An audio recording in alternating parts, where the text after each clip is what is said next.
স্ত্রী বাংলাদেশি নাগরিকত্বের দাবিতে ৩ বছর ধরে কোচবিহার জেলা শাসক দপ্তর ঘুরছেন স্বামী কোচবিহার বাসিন্দা চঞ্চল কান্তি রায়। বিয়ে করেছিলেন এক বাংলাদেশি বাসিন্দাকে, কিন্তু ভাগ্যের পরিহাস, স্ত্রীর নাগরিকত্বের জন্য তাকে নিয়মিত ঘুরে যেতে হচ্ছে কোচবিহার জেলা শাসকের দপ্তর। অভিযোগ যে সব রকম ডকুমেন্ট জমা করার পরেও বিগত ৩ বছর ধরে তিনি ঘুরে চলছেন প্রশাসনের বিভিন্ন দপ্তর, কিন্তু প্রতিটি দপ্তর থেকে তিনি হতাশ হয়ে ফিরছেন। শেষ পর্যন্ত শুক্রবার যখন তিনি কোচবিহারের জেলা শাসকের সঙ্গে দেখা করেন, তখন তিনি জানান তার এবং তার স্ত্রীর সামনে আপাতত মৃত্যু ছাড়া আর কোনো বিকল্প পথ নেই। ভারতের গৃহ মন্ত্রণালয়ের নিয়ম অনুসারে চঞ্চল কান্তি রায় এবং তার স্ত্রী বর্তমানে ভারতে রয়েছেন। সেই নিয়ম মেনেই 2022 সালে এপ্রিল মাসে তিনি তার স্ত্রীর নাগরিকত্বের জন্য আবেদন করেন, কিন্তু সেই মাসেই ডকুমেন্টের হার্ড কপি তিনি জমা দেন। তার অভিযোগ, এরপর থেকেই তিনি একাধিকবার জেলা শাসকের দপ্তরে এসেছেন, কিন্তু তার কাজ হয়নি। এমনকি কোচবিহারের প্রাক্তন জেলা শাসকেরা তার সঙ্গে দেখা করতেন না। এমনকি এখন যিনি অতিরিক্ত জেলা শাসক আছেন, তিনিও চঞ্চলের সঙ্গে দেখা করেন না বলে অভিযোগ তার। তিনি জানিয়েছেন তাকে জেলা শাসক দপ্তরের নাগরিকত্ব বিভাগের আধিকারিকের সঙ্গে দেখা করতে বলেন অতিরিক্ত জেলা শাসক, কিন্তু নাগরিকত্ব বিভাগের আধিকারিকরাও তাকে দেখব বলে বারংবার প্রতিশ্রুতি দিয়ে যাচ্ছেন, কিন্তু কাজ কিছুই হচ্ছে না। তবে শুক্রবার চঞ্চলের সঙ্গে দেখা করেন বর্তমান কোচবিহার জেলা শাসক। তিনি চঞ্চলকে আশ্বস্ত করেছেন বিষয়টি দেখবেন বলে। এমনকি চঞ্চল তার ছেলেকে স্কুলে ভর্তি করতে গেলেও সেখানেও তাদের হেনস্থার শিকার হতে হচ্ছে বলে দুঃখ প্রকাশ করেন তিনি। এই সমস্যার সমাধান কবে হবে তা নিয়ে এখন দিন গুনছেন। আমাদের প্রতিনিধি বিপুল রয়েছে আমাদের সঙ্গে। বিপুলের কাছ থেকে জানবো যে বিপুল, ঠিক কি বিষয় রয়েছে এর মধ্যে? তোমাকে জানিয়ে রাখবো, স্ত্রী বাংলাদেশি, তার ভারতীয় নাগরিকত্বের দাবিতেই কিন্তু জেলা শাসকের দ্বারস্থ হয়েছেন এক ব্যক্তি। জানা গেছে ওই ব্যক্তির নাম চঞ্চল কান্তি রায়। তার বাড়ি কিন্তু কোচবিহার 2 নং ব্লকে। তিনি অভিযোগ করে বলেন তিনি বাংলাদেশি এক মহিলাকে বিয়ে করেছেন এবং সম্পূর্ণ নিয়ম মেনেই কিন্তু বাংলাদেশি পাসপোর্ট করে ওই মহিলা ভারতে এসে থাকছেন। পাশাপাশি ভারতীয় নাগরিকত্ব নেওয়ার জন্য যে পদ্ধতি অবলম্বন করা প্রয়োজন, সকল পদ্ধতি কিন্তু তিনি অবলম্বন করেছেন এবং যতদিন ভারতে থাকার পর ভারতীয় নাগরিকত্ব করার জন্য আবেদন করা দরকার তিনি তা করেছেন। তিনি অভিযোগ করে বলেন গৃহ মন্ত্রণালয়ে আবেদন করার পর কিন্তু গৃহ মন্ত্রণালয় থেকে তাকে নির্দিষ্ট নথি কোচবিহার জেলা শাসক দপ্তরে জমা করতে বলা হয়। এরপর থেকেই প্রায় 2022 থেকে তিনি কিন্তু বারংবার জেলা শাসক দপ্তরের দ্বারস্থ হচ্ছেন, কিন্তু লাভ কিছুই হচ্ছে না। আজও কিন্তু তিনি কোচবিহার জেলা শাসক দপ্তরে আসেন এবং আজ জেলা শাসকের সঙ্গে সাক্ষাৎ করেন। যদিও জেলা শাসক তাকে আশ্বস্ত করেছে তার বিষয়টি গুরুত্ব সহকারে দেখবেন, তার সত্ত্বেও কিন্তু এদিন অভিযোগকারী জানান যে তার কিন্তু জেলা শাসক দপ্তরের উপরে থেকে ভরসা ধীরে ধীরে উঠে যাচ্ছে। এবার দেখার বিষয় এই ব্যক্তির স্ত্রী কবে ভারতীয় নাগরিকত্ব পায়। তার যে বারংবার যে ঘোরাঘুরির অসুবিধা হচ্ছে, সেই অসুবিধা কবে তার মেটে, সেটাই এখন দেখার বিষয়। বিপাশা। একেবারে বিপুল, এবং আরেকটি প্রশ্ন হচ্ছে তিনি যে সরকারি আধিকারিকদের সঙ্গে দেখা করেছেন, সেখান থেকে কি উত্তর পাওয়া গেছে? একদমই, দেখো এই বিষয়ে যখন জেলা শাসকের সঙ্গে বারংবার কথা বলার চেষ্টা করলেন কিন্তু তা সম্ভব হয়নি। তবে ওই ব্যক্তি জানিয়েছেন যে এর আগে তিনি একাধিকবার জেলা শাসকের সঙ্গে দেখা করার চেষ্টা করেছিলেন। আগের জেলা শাসক থাকাকালীন তিনি দেখা করতে পারেননি, পরবর্তীতে অতিরিক্ত জেলা শাসকের সঙ্গে দেখা করতেন। পরবর্তীতে অতিরিক্ত জেলা শাসকও কিন্তু তার সঙ্গে দেখা করা ছেড়ে দিয়েছেন বলেই কিন্তু তিনি এদিন অভিযোগ করেন। পাশাপাশি যে জেলা শাসক দপ্তরের যে অন্যান্য দপ্তরগুলো আছে সেখানে তাকে যেতে বলা হয়, তিনি সেখানেই যান।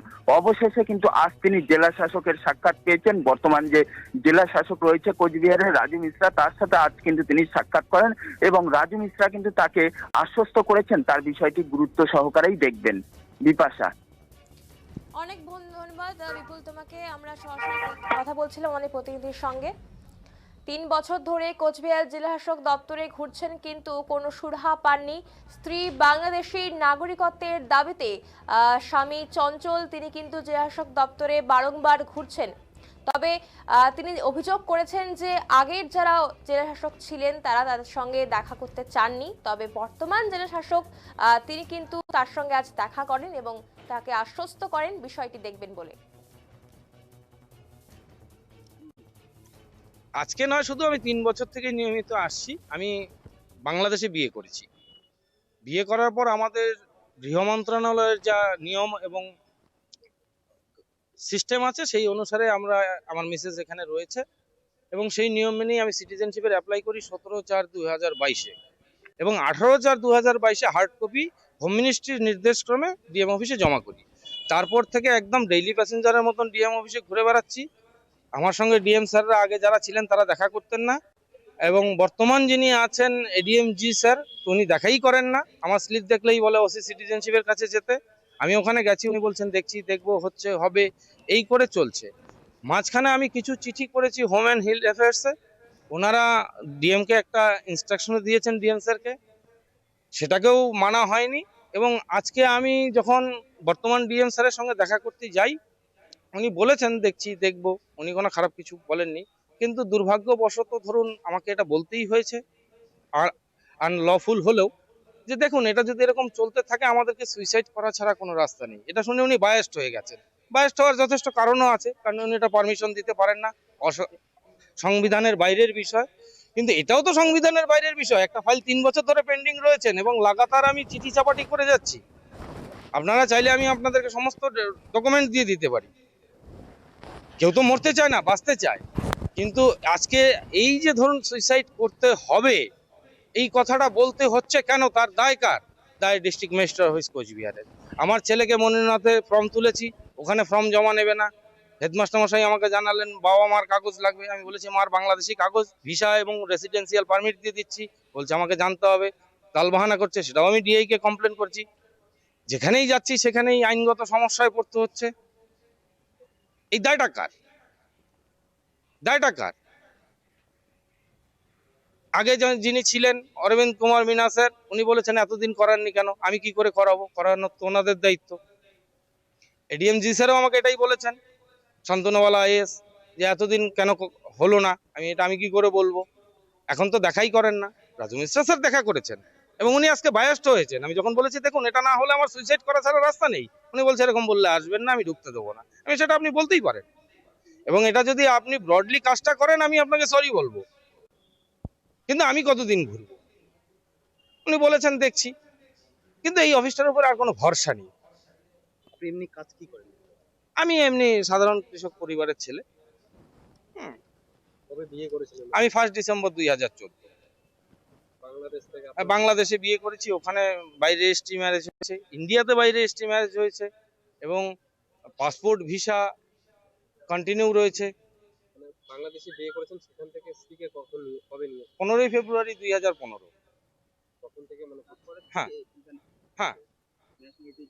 না, তখন একটা ম্যানুয়াল আবেদন করা ছিল, কারণ তখন আমরা আবেদন করতে পারি না। এলিজিবিলিটি ক্রাইটেরিয়া রয়েছে হোম মিনিস্ট্রির, যে 6 বছর এদেশে থাকতে হবে। সেটা থেকেছি। লাস্ট 1 বছর কন্টিনিউ থাকতে হবে, সেটাও মিসেস থেকেছে। থেকে 17/4/2022-এ এলিজিবিলিটি আসার পর অ্যাপ্লাই করেছি। আপনি বলেন এই মাত্র বললেন যে 6 বছর থাকলে তারপরে অ্যাপ্লাই করতে হবে। আর 6 বছর থাকতে হবে, থেকে লাস্ট 1 বছর থাকতে হবে, মানে 7 বছর, মানে এটা ক্রাইটেরিয়া। তারপর আবেদন করতে হবে। আর তারপরে আবেদন। হ্যাঁ? তাহলে 17 থেকে হ্যাঁ, 17 3 বছর হলো। 22-এ করেছি, 17/4/2022। 17 আপনি ডেটটা ধরে রেখেছেন। 17 নট year, 17 date, 4th month, 17th April 2022। আগামীতে আপনার কবে? আমার পদক্ষেপ আমি জানি না। আমি আশা করছি যাতে ডিস্ট্রিক্ট ম্যাজিস্ট্রেট ফাইলটাকে প্রসেস করেন, করে পাঠিয়ে দেন। ভারত সরকারের যা নীতিমালা আছে তাই হবে, সাংবিধানিক যা রাইট আছে সেইভাবেই হবে। এতদিন কি আপনার স্ত্রী ভিসা করে হ্যাঁ, এখনো আজকের দিনেও ভ্যালিড ভিসা, ভ্যালিড পাসপোর্ট রয়েছে। বাংলাদেশ? হ্যাঁ, ইন্ডিয়ান ভিসা, বাংলাদেশি পাসপোর্ট। আপনার কয় সন্তান? আমার 1 ছেলে 1 মেয়ে। ছেলের বয়স 11 বছর, মেয়ের বয়স 6 বছর। আপনার নাম? আমার নাম চঞ্চল কান্তি রায়। মিসেসের নাম অপ্রিতা রানী চক্রবর্তী। আপনি কি এখানে কৃষি কাজ করেন?